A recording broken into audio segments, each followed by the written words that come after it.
Hello students, तो हम लोग बात करेंगे इस वीडियो में new NCERT class 10 arithmetic progression introduction. Okay, ये चैप्टर आज स्टार्ट कर रहे हैं। First of all, what is arithmetic progression? Arithmetic progression क्या है? An arithmetic progression is a sequence of number, difference between conjugative term is constant. This constant is called common difference. Okay, means क्या है कि जो sequence of number है और दो conjugative नंबरों के बीच का जो कांस्टेंट, जो डिफरेंस है वो कांस्टेंट है, उसको हम लोग बोलेंगे कॉमन डिफरेंस। अब इसको एग्जांपल से समझते हैं। ठीक है, अब जैसे ये है टू, एग्जांपल फर्स्ट है 2 4 6 8 10। इसमें कॉमन डिफरेंस 2 है। ठीक है, 2 के बाद 4 आ रहा है, 4 के बाद 6, 6 के बाद 8, 8 के बाद 10 आ रहा है। ठीक है, तो 2 से 4 कितना बड़ा है, इसमें +2 हो रहा है। अगेन 4 से 6, जो 4 के बाद जो 6 नंबर आ रहा है, इसमें 4 में +2 आ रहा है। और 6 से 8, अगेन इसमें +2 आ रहा है, प्लस 6 में +2 ऐड हो रहा है। उसके बाद हमारा नेक्स्ट टर्म है 10 है, तो 8 में +2 हो रहा है। तो हम देख क्या रहे हैं कि जो नंबर आ रहा है कंसेक्यूटिव नंबर, वो addition of two two add होकर आ रहा है नेक्स्ट टर्म।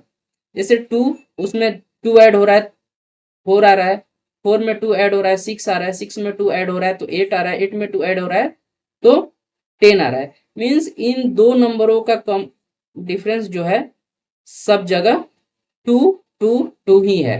ओके, तो इसी को हम लोग बोलते हैं कॉमन डिफरेंस। ओके, इसको कॉमन डिफरेंस बोलते हैं,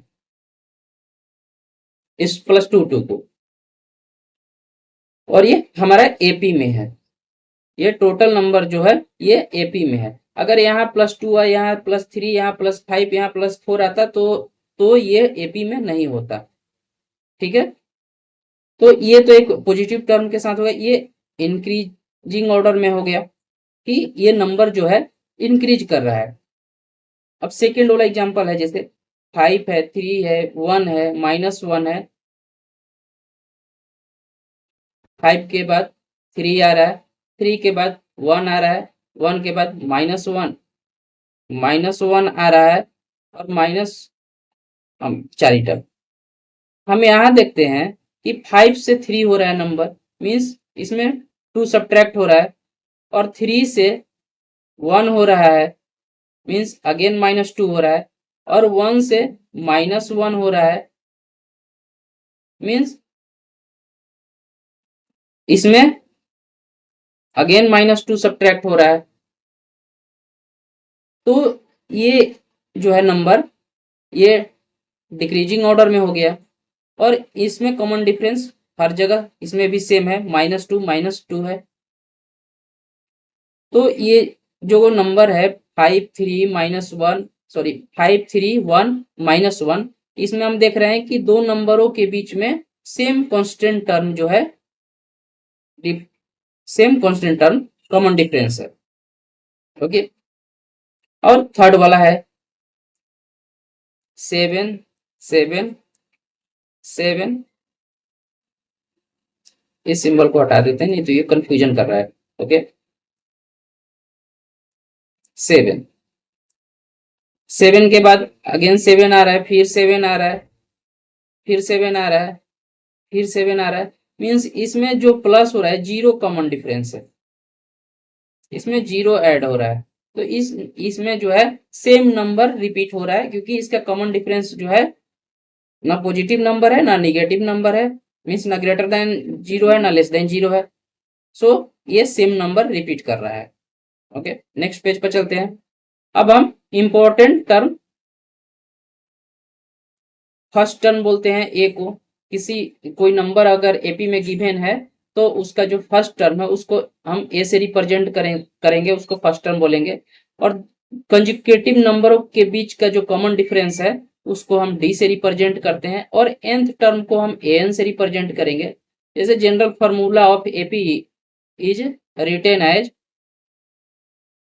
ए, हमारा फर्स्ट टर्म हो गया, और कॉमन डिफरेंस डी गिवन है, तो सेकेंड टर्म हमारा हो गया ए प्लस डी, थर्ड टर्म हमारा हो जाएगा ए प्लस टू डी, ए प्लस थ्री डी, ऐसे ऐसे करते करते हम एन टर्म निकाल सकते हैं जनरल फार्मूला से। ओके, और इसके लिए एक nth टर्म फार्मूला भी होता है जो यहाँ है n equal to a plus n minus one into d.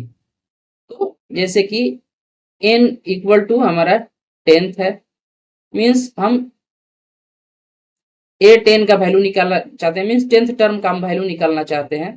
तो हमारा फर्स्ट टर्म अगर कोई, जैसे फर्स्ट टर्म हमारा a इक्वल टू 4 है तो 4 हो जाएगा, और n इक्वल टू 10 माइनस 1 हो जाएगा, ये फार्मूला का एज इट इज।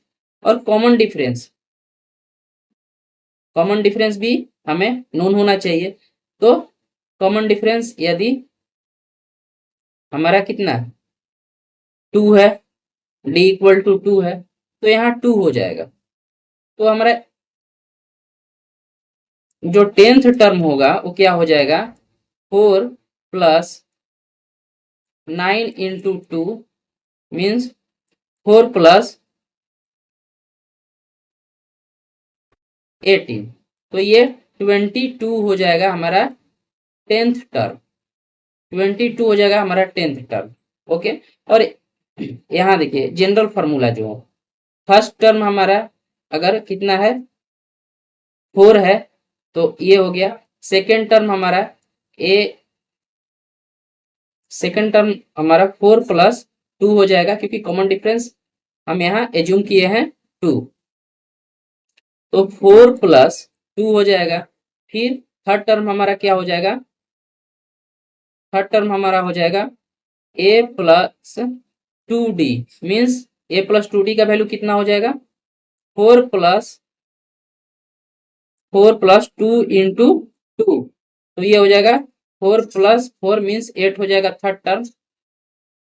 देन हमारा 10th टर्म क्या होगा, तो हमारा 4 हो जाएगा as it is, plus 9 into d, तो 9 इंटू 2 हो जाएगा।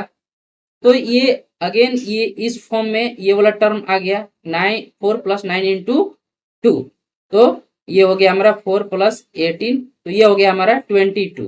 ओके, तो ऐसे लंबा प्रोसेस ना करके एक ही बार में ये फॉर्मूला से हम लोग 10th टर्म फाइंड आउट करते हैं, या कोई भी एन टर्म है उसको हम लोग फाइंड आउट कर सकते हैं। इससे थोड़ा लेंदी में हो जाएगा, पर ये जनरल फार्मूला है। ठीक है, तो ये हम यहाँ आपको शो कर दिए कि ये जो है इसको सेटिस्फाई कर रहा है। अब हम देखते हैं, ये जो है हमारा फर्स्ट टर्म है ये, और n-1 ये जो हो गया, जैसे हम यहाँ 10th लिए थे, हमारा 10th टर्म निकालना था तो 10-1 हो रहा था, 9 आ रहा था तभी। कॉमन डिफरेंस हमारा ये d जो हो गया कॉमन डिफरेंस हो गया, n हमारा हो गया जो टर्म हमें फाइंड आउट करना है वो हो गया।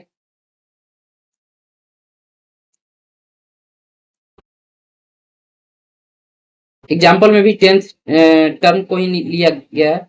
अब यहाँ है एक फर्स्ट टर्म हमारा 2 है, कॉमन डिफरेंस 3 है, और n का वैल्यू 10 है, तो 2 प्लस n-1 इंटू डी, तो ये हो गया कितना, ये हो गया 2 प्लस 9 इंटू 3, तो ये हो गया 2 प्लस 27 29, तो ये 29 आ गया 10th टर्म। एपी है जो कांस्टेंट डिफरेंस, जो एपी में जो कंजिक्यूटिव नंबर आते हैं वो एक कांस्टेंट डिफरेंस के साथ रहते हैं। डी ग्रेटर देन 0 रहेगा, मींस इंक्रीजिंग एपी रहेगा, जो वो नंबर एपी में रहेगा वो इंक्रीजिंग ऑर्डर में रहेगा, और लेस देन 0 रहेगा कॉमन डिफरेंस, मीन्स जो नंबर एपी में रहेगा वो डिक्रीजिंग ऑर्डर के साथ रहेगा, और जब कॉमन डिफरेंस जीरो रहेगा तो कांस्टेंट टर्म जीरो रहेगा, मीन्स जो नंबर है वो सेम नंबर रिपीट होगा। ओके, सीक्वेंस में जो नंबर आएगा उस बार बार सेम नंबर रिपीट करेगा, क्योंकि कॉमन डिफरेंस जो कुछ उसमें ना ऐड हो रहा है ना वो सब्ट्रैक्ट हो रहा है, तो कॉमन डिफरेंस जब जीरो रहेगा तो सेम नंबर रिपीट करेगा। Real life examples, daily saving 10, 20, 30, means ये जो क्या कर रहा है 10 का इंक्रीमेंट कर रहा है, तो फोर्थ टर्म हो जाएगा 40, फिफ्थ टर्म हो जाएगा 50, फर्स्ट टर्म हमारा 10 है, सेकेंड टर्म 30 इस 20 और थर्ड टर्म हमारा 30 है। STR step pattern in tiles design, ये सब जो होता है स्टेयर स्टेप्स मीन्स जैसे हम लोग स्टेयर्स पर चढ़ते हैं, तो जैसे जैसे हम स्टेयर पर चढ़ते हैं हमारा तो हाइट जो है हम अपने रूफ की ओर अप्रोच करते हैं। थैंक यू, इस वीडियो में हम यहीं तक रखते हैं। ठीक है, नेक्स्ट वीडियो में हम एक्सरसाइज स्टार्ट करेंगे, तो और ज्यादा जो क्वेश्चंस करेंगे तो ये कंसेप्ट और ज्यादा क्लियर होगा। Thank you, please like share and subscribe my channel.